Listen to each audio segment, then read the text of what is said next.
Olá pessoal, bom dia, boa tarde, boa noite e até boa madrugada para quem nos acompanha em diferentes horários. Eu sou o professor Davi e estou com você para mais uma videoaula.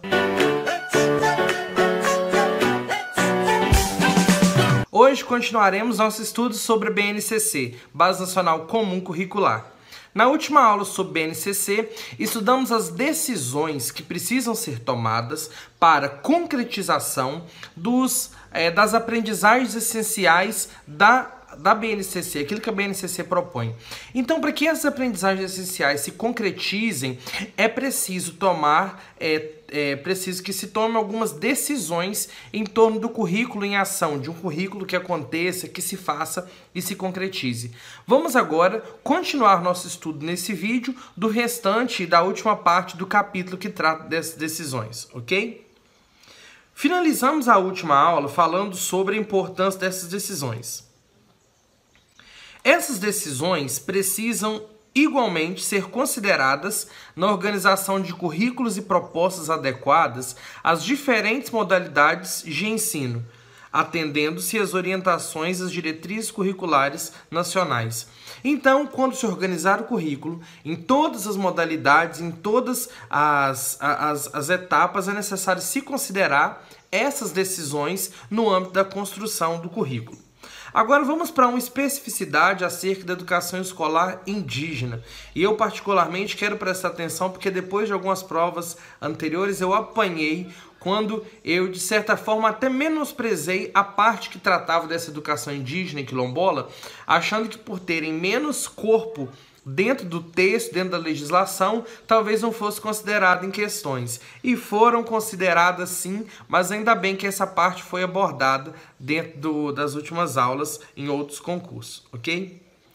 No caso da educação escolar indígena, por exemplo, fazer com que essas decisões tenham corpo, fazer com que essas decisões concretizem esses direitos de aprendizagem, significa assegurar competências específicas com base nos princípios deixa eu marcar com outra cor, coletividade, reciprocidade, integralidade, espiritualidade e alteridade indígena, ou seja, princípios relacionados à cultura e ao povo indígena, a serem desenvolvidos a partir de suas culturas tradicionais, reconhecidas nos currículos dos sistemas de ensino e propostas pedagógicas das instituições escolares.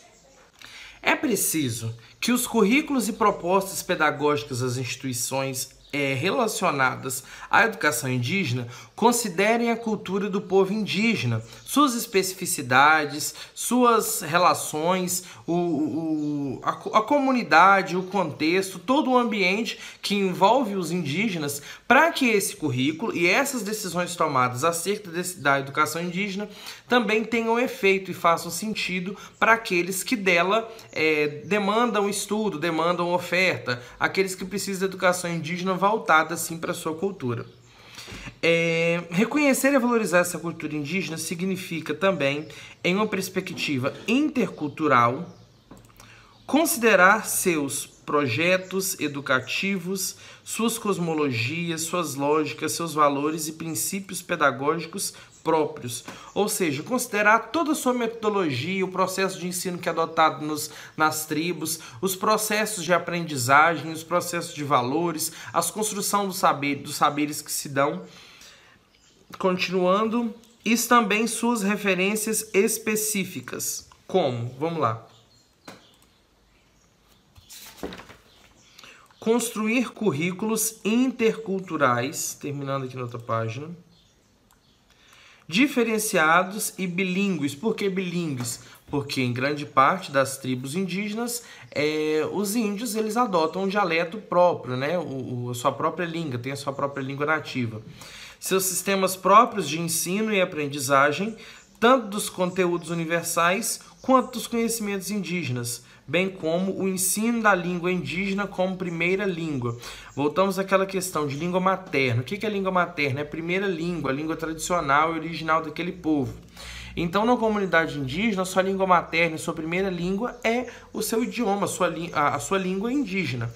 Tanto que quando a gente estuda Libras, eu me recordo que na faculdade tinha uma pergunta na minha prova assim: A Libras, a língua brasileira de sinais, ela é a língua materna dos surdos do Brasil. Na época eu fiquei em dúvida, né, porque eu não tinha estudado tanto, mas sim, ela é a língua materna, porque os surdos, eles não têm a língua portuguesa como a língua principal. Ela não é a língua original e tradicional dessa comunidade. A língua dos surdos é a língua brasileira de sinais, que é a sua língua materna, é a sua principal língua, mas é claro que eles aprendem a língua portuguesa posteriormente, e é necessário compreender que eles têm uma língua materna, que é a primeira, a principal. Continuando, vamos falar agora sobre responsabilidade dos entes federados também. É da alçada dos entes federados, dos estados, responsáveis pela implantação da BNCC, o reconhecimento da experiência curricular existente no seu âmbito de atuação. Então, os entes federados envolvidos na implementação da BNCC precisam reconhecer a experiência curricular que está no seu âmbito. O que é isso? Os estados e municípios que estão implantando a BNCC precisam reconhecer a experiência que eles já possuem acerca de currículo. Precisam reconhecer a experiência curricular sobre implantação e trabalho com currículo existente em sua rede, no seu município ou no seu estado, ok? Vamos verificar agora uma discussão interessante sobre isso. Nas 2 últimas décadas, mais da metade dos estados e municípios vem elaborando currículos para seus respectivos sistemas de ensino, inclusive para atender às especificidades das diferentes modalidades.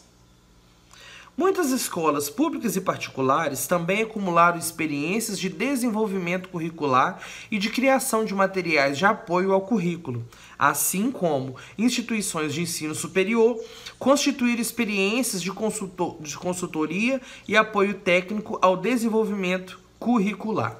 Então, o que é necessário compreender? Que muitos municípios e estados, sistemas, já vinham desenvolvendo seus currículos, suas propostas, e essas propostas, muitas vezes, já estavam direcionadas às especificidades da regionalidade, do contexto em que aquela rede se fazia, em que ela se dava. Também é necessário lembrar que muitas escolas públicas e particulares tiveram iniciativas de sucesso e exitosas na produção de material e estratégias para o desenvolvimento dos conteúdos e do currículo de uma forma eficaz, uma forma eficiente. Da mesma forma, instituições de ensino superior desenvolveram pesquisas sobre currículo que contribuíram na formação, capacitação e também como forma de consultoria, de preparação para aplicação e implementação dos currículos dos municípios. Agora, o que se faz necessário? O que é um inventário? O inventário é aquele documento que faz um levantamento de tudo que se tem, faz uma pesquisa e organiza tudo que se tem, coloca-se no inventário. Então, inventariar, ou seja, fazer o inventário de tudo e avaliar toda essa experiência, que experiência é essa que a gente falou acerca de currículo, pode contribuir para aprender com acertos e erros e incorporar práticas que propiciaram bons resultados. Então, analisar tudo isso, inventariar e avaliar, ou seja, fazer um levantamento de tudo que foi feito sobre currículo, nas escolas e no sistema, no âmbito de atuação do sistema, e avaliar essa experiência, vendo o que é positivo, negativo, o que convém e é pertinente no momento. Tudo isso pode contribuir para aprender com erros e acertos e incorporar práticas positivas no trabalho daquele sistema, na implementação da BNCC. Então é necessário que se considere, que se releve e que avalie e aproveite tudo aquilo que foi exitoso no termo de implementação de currículo e de experiência curricular, ok? Fechando este capítulo,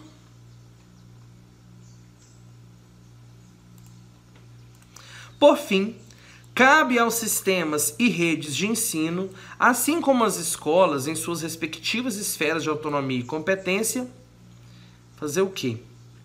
Incorporar aos currículos e às propostas pedagógicas a abordagem de temas contemporâneos que afetam a vida humana em escala local, regional e global, preferencialmente de forma transversal e integradora. Então vejamos, cada sistema e cada rede de ensino e as escolas devem, dentro da sua autonomia, né, do grau de autonomia que possui, incorporar os currículos e as propostas pedagógicas a abordagem de temas contextuais, temas atuais, voltados para a regionalidade local, estadual, mundial, nacional, temas que estejam relacionados a assuntos pertinentes no momento, bem como assuntos abordados já e pontuados em legislações atuais. Esses temas que vão ser trabalhados, incorporados ao currículo e à prática curricular das propostas, eles devem ser trabalhados de maneira transversal. O que é transversal? Que perpassa por todos, e também de forma integradora, que vai a cada momento se integrando. Olha só, vai se integrando, fazendo parte de um todo, ok? Para que seja integral.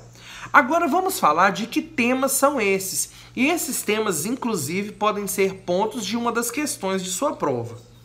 Vamos marcar todos eles. Primeiro tema: direito da criança e do adolescente. Previstos onde? No Estatuto da Criança e do Adolescente.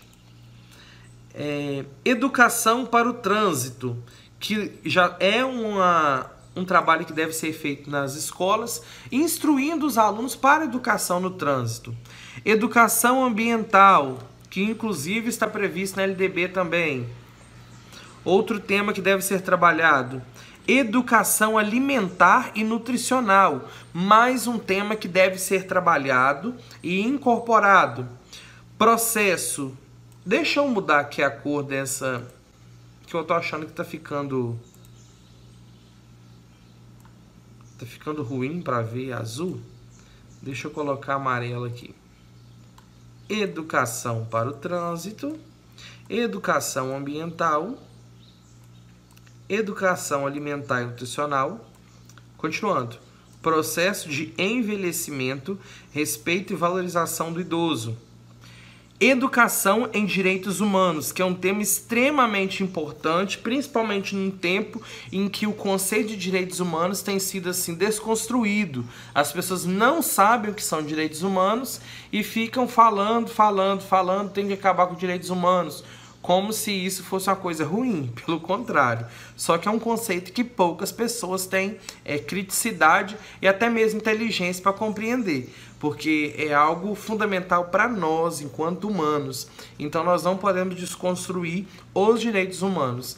Pode-se sim discordar de práticas e de atividades envolvidas ao processo dos direitos humanos, mas dos direitos humanos em si, eu acredito sim que é inconcebível alguém discordar dos direitos humanos. São as legislações que falam dele.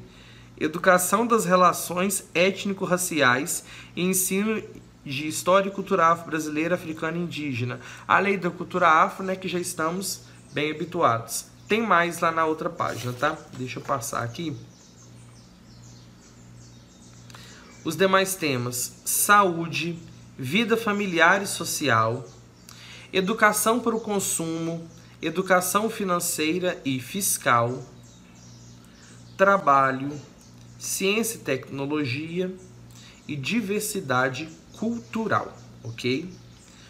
Vamos só finalizar aqui. Na BNCC, essas temáticas são contempladas em habilidades dos componentes curriculares, cabendo aos sistemas de ensino e escolas, de acordo com suas especificidades, tratá-las de forma contextualizada.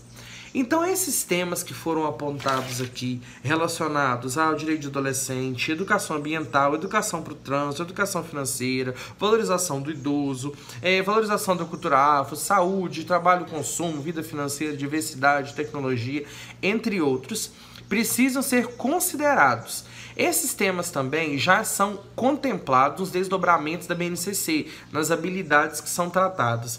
Mas tudo isso deve ser organizado no sistema de ensino, nas escolas, nos entes federados, para que seja trabalhado de uma forma contextualizada, que seja tratado de uma forma contextual, que aquilo que é apontado na habilidade, que pode servir como gancho para trabalho desse tema, seja aproveitado.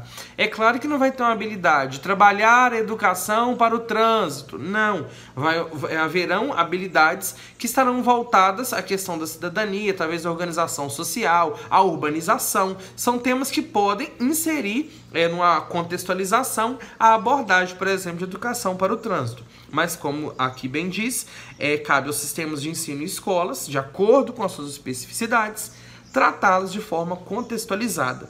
Então lembrem desses temas, anotem todos esses temas que nós grifamos aqui em tópicos, porque eu tenho quase certeza que vai cair no simulado que vocês farão desta aula, e é muito importante vocês lembrarem que é uma possível questão da prova, ok? Por enquanto é só, continuamos com o próximo capítulo na próxima aula que segue esta, tá ok? Um grande abraço e até mais, pessoal!